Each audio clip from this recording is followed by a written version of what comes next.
سمعته شيء آخر، لم أصدق إذني أول الأمر.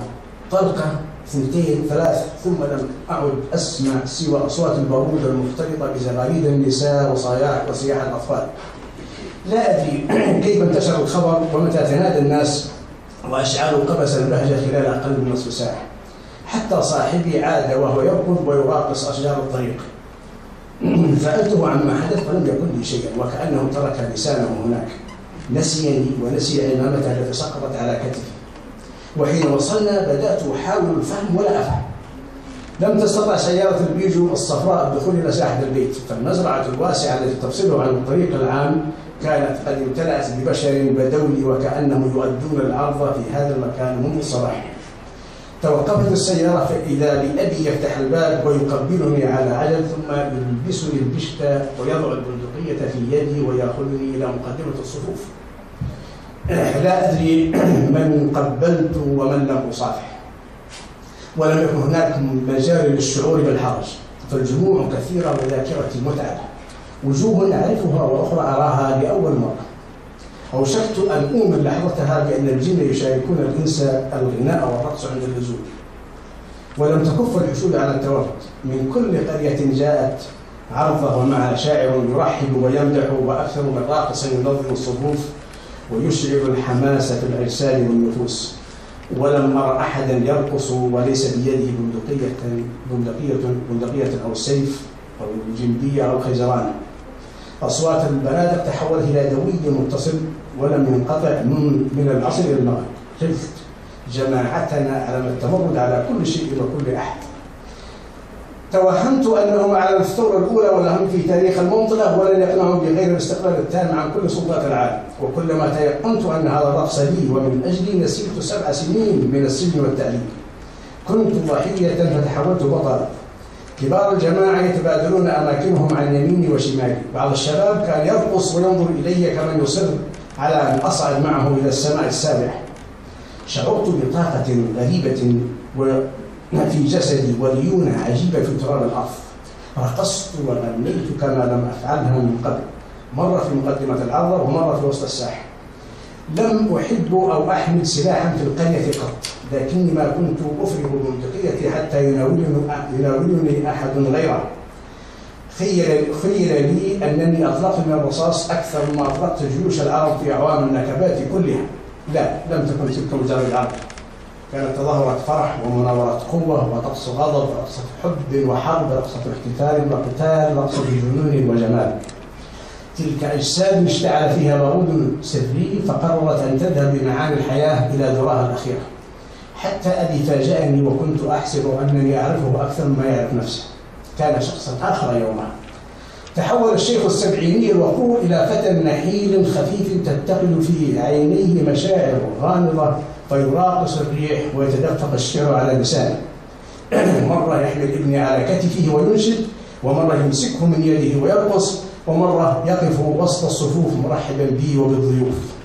أما حين كان يتقدم العرضة ويلوح لي بسيف دمشقي تصقلها أشعة الشمس كلما هزه يمنة ويسرى، فأحسبه يقودني إلى المعركة من جديد. وليس هذا وحسب، فمن حين لحين كنت أراه يرقص ويحلق في السماء. بدا لي صقرا يرى الغيوم أسراب حمام، فيحلق ويهوي مصرا على اقتناصها واحدة بعد أخرى. رفعت بصري فرأيت ما أذهلني. كانت عيون أبي تحدق في وجوه النساء وتحلق مع الرايات البيضاء التي رفعناها لترفرف فوق سطوح البيوت المطلة على الساحة. كدت أطير من الفرح والدهشة والاعتزاز. فعلا راودتني رغبة في البكاء. انقطع صوتي وكان لابد أن أصرف النظر كي أسيطر على بعض مشاعري، ولم أرى مشهدا كهذا من قبل أو من بعد. تمنيت لحظتها لو توقف الزمن عن جريان. هذه لحظة لا تنسى ولن تتكرر. لو مات إنسان ظلم وعذب نصف عمره في ساعة كهذه فلن يندم. لو مات سيموت وهو في قمة الإحساس بكل معاني الكرامة والسعادة، ولن يموت، سيختفي ليخلد أسطورة تكبر كل يوم. نعم، تلك العرضة كانت ذروة كل شيء عظيم في حياتي. منذ ذلك اليوم أحب كل الرقصات، ولا أسمع بخبر عرضة كبيرة إلا وأحرص على حضورها. وحين يطول انتظاري أفتعل مناسبة وأرسل الدعوات لكبار الشعراء كي يحضروا إلى الرياض أو جدة. بعض السذج يحسبني أفعلها من أجل قصيدة مدح. قليلون هم الذين أدركوا أنني أبحث عن صورة لا أريدها أن تضيع، عن المشهد الذي رمم حياتي وأثث أحلامي بما لم أكن أطمح إليه من قبل ولن أطمع في مثله من بعد. يا صديقي، لو عرف الناس قيمة الرقص لمحوا فيه كل تعب وتداووا به من كل حزن. تلك العرضة كانت الانتصار الحقيقي لكل الضحايا. تمنيت لو كان جميع الرفاق معي، تمنيت لو يستقبلون بي مثل ما استقبلت به. خرجت من السجن مكسورا قبل 3 أيام، لكنه خرج مني مهزوما تلك العصرية.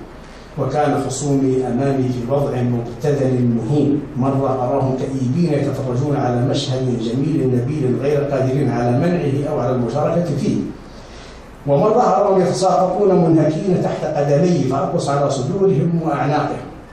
وما كنت أنتقم من أحد، كنت أرقص منتشيا فحسب، ولم أكن أرقص كالآخرين. كنت أختبر حريتي بيدي وقدمي، فإذا هي تعلن حضورها البهي في الجسد كله.